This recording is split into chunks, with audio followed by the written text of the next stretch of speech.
Episode 2 मध्ये आपले स्वागत आहे. आज आपण संत सेवालाल महाराजांच्या 22 सेवा बोलीज म्हणजे त्यांच्या पवित्र सिद्धांतांवर एक सखोल नजर टाकणार आहोत. पण ही फक्त एक नियमांची यादी नाहीये की हे करा आणि हे करू नका. हा एक संपूर्ण नैतिक नकाशा आहे, जीवन जगण्याची एक चौकट. आणि आज आपण हे समजून घेणार आहोत की 2 शतकांपूर्वी दिलेले हे सिद्धांत आजही व्यक्तिक, सामाजिक आणि अगदी पर्यावरणीय कल्याणासाठी इतके समर्पक का आहेत. नक्कीच. ही केवळ एक नियमांची मालिका नाही आहे, तर हे एकमेकांशी जोडलेलं तत्वज्ञान आहे. प्रत्येक सिद्धांत मला वाटतं पुढचा सिद्धांतासाठी एक पाया तयार करतो. जणू काही एकातून दुसरा आपोआप उगम पावतो. चला तर मग याच पहिल्या सिद्धांतापासून सुरुवात करूया, जो त्यांच्या संपूर्ण विचारधारेचा पाया आहे असं मला वाटतं. त्यांनी निसर्गाबद्दल, विशेषतः जंगलांबद्दल जे सांगितलंय ते 18व्या शतकाच्या संदर्भात खूपच विलक्षण वाटतं. जंगलाचे रक्षण करा, तेच आपले रक्षण करेल. बरोबर. आणि तो काळ लक्षात घ्या. वसाहतवादी शक्ती भारतात पाय रोवत होत्या. त्यांच्यासाठी जंगल म्हणजे फक्त एक महसूल मिळवण्याचं साधन. हो, मोठ्या प्रमाणात जंगलतोड होत होती. अशा वेळी बंजारा समाजासारख्या भटक्या जमातींसाठी जंगल हे त्यांचं घर होतं, त्यांची जीवनशैली होती. त्यामुळे जंगलाचं रक्षण करा हे फक्त पर्यावरणाचं रक्षण नव्हतं, तर ते स्वतःच्या अस्तित्वाचं आणि संस्कृतीचं रक्षण होतं. आणि हाच विचार त्यांच्या पुढच्या सिद्धांतांमध्ये आणखी स्पष्ट होतो. निसर्गाशी सुसंगत एक नैसर्गिक जीवन जगा. हो, कृत्रिम आणि आधुनिक जीवनशैलीच्या मोहांना बळी पडू नका हाच इशारा होता तो. निसर्गाच्या चक्राप्रमाणे जगा. ऋतू, स्थानिक वनस्पती, प्राणी यांच्याशी एकरूप होऊन. एक प्रकारची किमानवादी जीवनशैली, जी आजच्या उपभोगवादाच्या अगदी विरुद्ध आहे. अगदी. निसर्गाबद्दलचा हा आदर मग पाण्यापर्यंतही पोहोचतो. त्यांनी पाण्याबद्दल एक अत्यंत क्रांतिकारी विचार मांडला. हो, की पाणी कधीही विकू नका. बरोबर. तहानलेल्याला पाणी द्या, कारण पाणी विकणं हे महापाप आहे. आणि त्या काळातही तो विचार धक्कादायकच होता. यामागे केवळ जलसंवर्धनाचा विचार नाहीये, तर एक सामाजिक न्यायाचा मोठा संदर्भ आहे. म्हणजे त्या काळात अनेक ठिकाणी पाण्याच्या स्रोतांवर विशिष्ट जातींची मक्तेदारी होती. हो. पाणी हे नियंत्रणाचं साधन होतं. अच्छा. अशा परिस्थितीत पाणी ही विकण्याची वस्तू नाही, तो प्रत्येकाचा हक्क आहे, हे सांगणं म्हणजे थेट प्रस्थापित व्यवस्थेला आव्हान देण्यासारखं होतं. म्हणजे हा विचार निसर्गाकडून थेट सामाजिक न्यायाकडे वळतो. ओ. आणि ह्याच विचाराला जोडून ते म्हणतात की झाडं लावा आणि त्यांची काळजी घ्या. हो. कारण त्यांच्यासाठी झाड लावणं हे निसर्गाकडून घेतलेलं कर्ज फेडण्यासारखं होतं. निसर्गाशी असलेलं हे नातं देवाणघेवाणीचं होतं, आदराचं होतं, मालकीचं नाही. आणि ह्याच नैतिकतेचा पाया वापरून ते मानवी संबंधांकडे वळतात. त्यांचा पुढचा सिद्धांत तर भारतीय समाजाच्या जडणघडणीवर केलेला सर्वात मोठा प्रहार वाटतो. सर्व मानव समान आहेत. अफाट धैर्य. आपण अशा समाजाबद्दल बोलतोय जो जातीपाती, उच्च-नीच अशा हजारो भेदांमध्ये विभागलेला होता. हो. अशा वेळी सर्व समान आहेत हे म्हणणं ही एक वैचारिक आणि आध्यात्मिक क्रांती होते. आणि या समानतेच्या भावनेतूनच पुढचा सिद्धांत येतो. सन्मानाने जीवन जगा. हा सन्मान म्हणजे केवळ समाजात मिळणारी प्रतिष्ठा नाही, नाही का? नाही, याचा संबंध स्वाभिमानाशी जास्त जवळचा आहे. शतकानुशतके ज्या समाजाला दुय्यम वागणूक मिळाली त्यांच्यासाठी हा स्वाभिमानाचा हुंकार होता. सन्मानाने जगा म्हणजे इतरांच्या दयेवर अवलंबून राहू नका. अगदी बरोबर. ही मानसिक गुलामगिरीतून बाहेर पडण्याची हाक होती. पण सन्मानाने जगण्याचा पाया कशावर उभा राहणार? तर तो सत्यावर. इथूनच सतबोली म्हणजे खरं बोलण्याचा आणि चोरी न करण्याचा नियम येतो. आणि इथे संदर्भ खूप महत्वाचा आहे. ज्या समाजाला अनेकदा परिघाबाहेर ढकललं जातं त्यांच्यासाठी सचोटी आणि प्रामाणिकपणा हे केवळ नैतिक गुण नव्हते, तर ते समाजात विश्वास आणि प्रतिष्ठा मिळवण्याचं एक साधन होतं. आणि सत्य बोलण्याला त्यांनी अहिंसक वाणीची जोड दिली. म्हणजे फक्त खोटं बोलू नका असं नाही, तर असं काही बोलू नका ज्यामुळे दुसऱ्याला त्रास होईल. हो, किंवा समाजात फूट पडेल. कारण शब्द हे तलवारीपेक्षाही धारदार असू शकतात. निंदा, नालस्ती, अफवा या गोष्टींमुळे समाजाचा विश्वास तुटतो. आणि एका विखुरलेल्या समाजासाठी अंतर्गत एकोपा टिकून ठेवणं हे जगण्यासाठी आवश्यक होतं. अगदी. प्रामाणिकपणा आणि सचोटीचा हाच विचार मग कामाच्या ठिकाणीही येतो.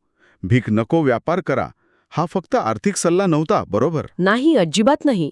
हा स्वाभिमानाचा आणि आर्थिक स्वातंत्र्याचा जाहीरनामा होता. भिक्षा मागणे म्हणजे स्वतःला कमी लेखणे. या उलट व्यापार करणे म्हणजे स्वतःच्या कौशल्याने, समानतेच्या नात्याने समाजात उभं राहणं. ही एक मानसिक क्रांती होती. आणि ह्या समानतेच्या आणि सन्मानाच्या विचारांचा कळस म्हणजे स्त्रियांबद्दलचा त्यांचा दृष्टिकोन. त्यांनी स्त्रियांना जिवंत देवी मानून त्यांचा आदर करण्यास सांगितलं. हे केवळ पुढारलेपण नव्हतं, तर ते समाजाच्या मूळ रचनेला दिलेलं आव्हान होतं. पितृसत्ताक समाजात स्त्रीला दुय्यम मानलं जात होतं, पण सेवालाल महाराजांनी तिला केवळ समान नाही तर पूजनीय मानलं. आत्तापर्यंत आपण पर्यावरण आणि व्यापक सामाजिक नैतिकतेबद्दल बोललो. आता त्यांचे विचार कुटुंब आणि समुदायाकडे कसे वळतात ते पाहूया.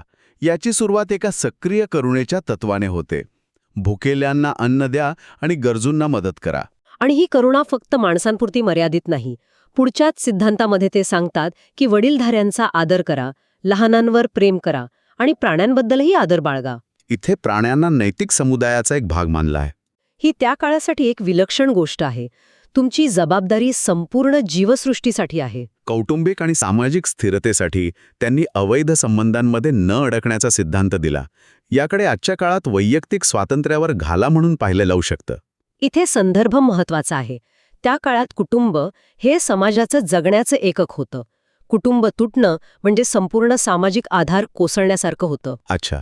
त्यामुळं त्यांचा भर हा व्यक्तिगत स्वातंत्र्यापेक्षा सामुदायिक स्थैर्यावर होता, कारण तेच त्यावेळच्या अस्तित्वासाठी आवश्यक होतं. आणि हे सर्व सिद्धांत एका व्यापक विचारात एकत्र येतात. आईवडिलांचा आदर करणे आणि कुटुंबासोबत संपूर्ण समाजाची काळजी घेणे. पण यातला सर्वात महत्त्वाचा संदेश मला वाटतो तो म्हणजे समाजातील बंधुभाव कधीही तोडू नका. अगदी, कारण त्यांच्यासाठी समाज हा केवळ लोकांचा समूह नव्हता, तर ते एक मोठं कुटुंब होतं. आणि या कुटुंबाला एकत्र ठेवणारी शक्ती होती बंधुभाव. समाजाकडून आता आपण थेट व्यक्तीच्या आंतरिक विकासाकडे येऊया. त्यांचा एक सिद्धांत आहे, निर्भयपणे आणि काळजीमुक्त जीवन जगा. हो, हा एक प्रकारे मानसिक आरोग्याचा प्रतिबंधात्मक उपाय आहे. भीती आणि चिंता माणसाला आतून पोखरतात. त्या तुम्हाला योग्य निर्णय घेण्यापासून रोखतात. पण हे धैर्य मिळवायचं कसं? याचे मार्गही त्यांनी सांगितले आहेत. आंतरिक शांतीसाठी ध्यान आणि ज्ञानप्राप्तीसाठी अभ्यास. आणि हे खूप क्रांतिकारक होतं, कारण ज्ञान हे शक्तीचं आणि मुक्तीचं साधन आहे हे त्यांनी ओळखलं होतं. शिक्षण तुम्हाला केवळ जगाकडे पाहण्याची नवी दृष्टी देत नाही, तर ते तुम्हाला तुमच्या हक्कांसाठी लढायलाही शिकवतं. आणि शिक्षण कसं घ्यावं हे देखील त्यांनी सांगितलं आहे, जे मला आजच्या फेक न्यूजच्या जगात खूप महत्त्वाचं वाटतं. ते म्हणतात, आधी जाणून घ्या, मग विश्लेषण करा आणि त्यानंतरच स्वीकारा. ही तर चक्क चिकित्सक विचारसरणीची, क्रिटिकल थिंकिंगची व्याख्या आहे. बरोबर. अंधश्रद्धेला स्पष्ट नकार आहे. कोणीतरी सांगितलं म्हणून कोणतीही गोष्ट खरी मानू नका. स्वतःच्या बुद्धीचा वापर करा, प्रश्न विचारा, सत्य तपासा आणि मगच विश्वास ठेवा. आणि अशा स्पष्ट विचारांसाठी मन मोकळं असणं गरजेचं आहे. म्हणूनच कदाचित त्यांचा पुढचा सिद्धांत लोभ आणि भौतिक सुखांच्या त्यागाबद्दल बोलतो. नक्कीच. लोभ आणि अतिरिक्त भौतिक मोह हे मनाला साखळदंड घालतात. सेवालाल महाराजांचा संदेश साधा होता. पैशापेक्षा माणुसकीवर प्रेम करा. गरजा पूर्ण करा, पण हव्यासाच्या मागे धावू नका. अगदी. वैयक्तिक विकासाकडून आता आपण शारीरिक आरोग्याकडे वळूया. इथे त्यांनी दारू आणि सर्व प्रकारच्या मादक पदार्थांना पूर्णपणे वर्ज्य करण्याचा कठोर नियम सांगितला आहे. की व्यसनाधीनतेमुळे कुटुंब कशी उद्ध्वस्त होतात, आरोग्य कसं ढासळतं. हो.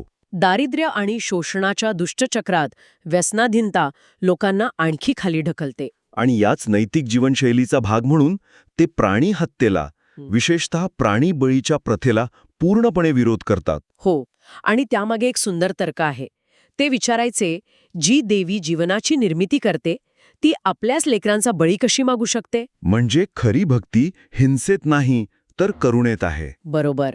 हा करुणेचा विचार त्यांच्या निसर्गप्रेमातून आणि सर्व जीवांबद्दलच्या समानतेच्या भावनेतून आलेला आहे. आणि आता आपण त्यांच्या अंतिम आणि कदाचित सर्वात निर्णायक सिद्धांतांकडे आलो आहोत, जे थेट समाजाच्या ओळखीशी आणि एकतेशी जोडलेले आहेत. पहिलं आहे गोर बोली, भाषा आणि बंजारा संस्कृतीचे रक्षण करणे. गोर बना, कोर नको. अस्सल बंजारा बना, दुसऱ्यांचे आंधळे अनुकरण करणारे बनू नका. हा स्वतःच्या अस्तित्वासाठीचा संघर्ष होता. भाषा ही केवळ संवादाचे माध्यम नाही, ते समाजाची ओळख, मूल्य आणि पूर्वजांकडून मिळालेले ज्ञान यांचे वाहक आहे. जेव्हा एखादा समाज आपली भाषा विसरतो, तेव्हा तो आपली ओळख विसरतो. स्वतःची भाषा आणि संस्कृती जतन करण्याचा हा संदेश म्हणजे स्वतःच्या अस्तित्वाचा ठाम उच्चार होता. आणि शेवटचा, पण त्यांच्या उपदेशात वारंवार येणारा सिद्धांत, एकता हीच शक्ती आहे. तुटलो तर संपून राहू, जोडले गेलो तर जिंकू. हा केवळ एक नारा नव्हता, हा जगण्याचा मूळ मंत्र होता. विविध गट आणि प्रादेशिक अस्मितेत विभागलेल्या समाजासाठी एकता हाच शोषणापासून वाचण्याचा आणि आपल्या हक्कांसाठी लढण्याचा एकमेव मार्ग होता. आज आपण या सगळ्या 22 सिद्धांतांवरून गेलो तेव्हा एक गोष्ट स्पष्ट होते की हे सुटे नियम नाहीत. हे एकमेकांत गुंतलेलं संपूर्ण नैतिक विश्व आहे. हो, एक अशी रचना जी पर्यावरणापासून सुरू होते आणि व्यक्ती, कुटुंब, समाज, संस्कृती अशा जीवनाच्या प्रत्येक पैलूला स्पर्श करते. त्यांची दूरदृष्टी खरोखरच आश्चर्यकारक आहे. त्यांनी पर्यावरणाचे संकट, सामाजिक न्यायाची लढाई, मानसिक आरोग्याच्या समस्या आणि सांस्कृतिक अस्मितेचे महत्त्व यांसारख्या आजच्या युगातील मोठ्या आव्हानांना 2 शतकांपूर्वीच ओळखले होते. म्हणूनच ही शिकवण केवळ इतिहासाचा भाग नाही, तर एक जिवंत परंपरा आहे. त्यांना खरी आदरांजली केवळ त्यांची पूजा करण्यातून नाही, तर त्यांच्या विचारांचे आचरण करण्यातून मिळेल. आणि जाता जाता एक विचार मनात येतो. आजच्या जगात जिथे समाज मोठ्या प्रमाणात उपभोग आणि विभाजनावर आधारलेला आहे, तिथे पर्यावरणाशी एकरूपता, संपूर्ण समानता आणि सामुदायिक एकतेच्या या तत्वांवर आधारलेला समाज प्रत्यक्षात कसा दिसेल, हा विचार प्रत्येकाने करायला हवा.